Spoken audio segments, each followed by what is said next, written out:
Right then, listen up. Let's talk about BMW, a company that started off building things that fly. The year was 1916, World War I was raging, and Germany needed engines for its warplanes.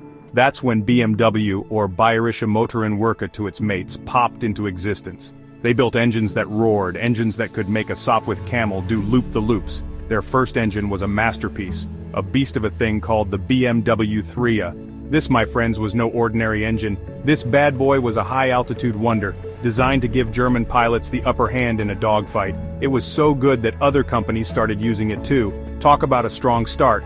But then, the war ended. Germany wasn't allowed to build planes anymore. Talk about a downer. But you know what they say, when one door closes, another one opens. Preferably one with a really fast car behind it. And that's exactly what BMW did. They took their engine know-how and turned their attention to things that moved on the ground.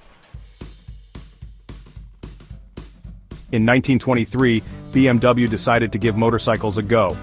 They built the R32, a bike that looked like it could outrun a cheetah. It was a thing of beauty, with a boxer engine that became a BMW trademark. This wasn't some cobbled-together contraption, this was a proper machine, built with the same precision as their aircraft engines.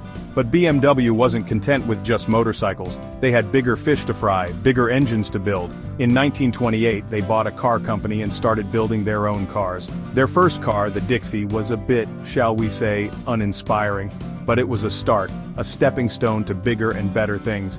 The 1930s saw BMW flexing its engineering muscles. They produced the 328, a sports car that was lighter, faster, and sexier than anything else on the road. It won rallies, it broke records, and it made people sit up and take notice. BMW was no longer just an engine maker, it was a proper car company. After the war, things were tough for BMW. Their factories were in ruins, and they were stuck making pots and pans. Not exactly the high-octane world they were used to. But like a phoenix rising from the ashes, BMW got back on track. They started building motorcycles again, then bubble cars, and finally, proper cars. The 1960s saw the birth of the new class, a range of sleek saloons and coupes that saved BMW from financial ruin. The 1500, 1800, and 2002 models were all hits, establishing BMW as a maker of sporty, luxurious cars. They were the cars for people who wanted a bit of excitement in their lives, people who enjoyed driving. Then came the 1970s, and with it the birth of legends. The 3 Series, the 5 Series, and the 7 Series all roared onto the scene, becoming instant icons. These cars were the benchmark for performance, luxury, and style. They were the cars that everyone wanted, the cars that made other manufacturers green with envy.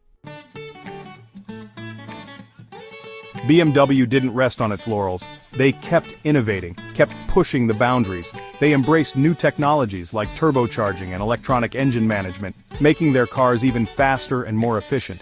They even dipped their toes into the electric car market with the i3 and i8, showing the world that they were serious about the future. Today, BMW is one of the most respected car manufacturers in the world. Their cars are still synonymous with performance, luxury, and cutting-edge technology. They're still the cars that drivers dream of owning, the cars that set the benchmark for others to follow. From humble beginnings building aircraft engines, BMW has come a long way. So what's next for BMW? Who knows? But one thing's for sure, they'll keep on building cars that are exciting to drive, cars that make you feel alive. Because, as BMW knows, it's not just about getting from A to B, it's about the journey, the thrill of the open road, and that's something that BMW has always understood.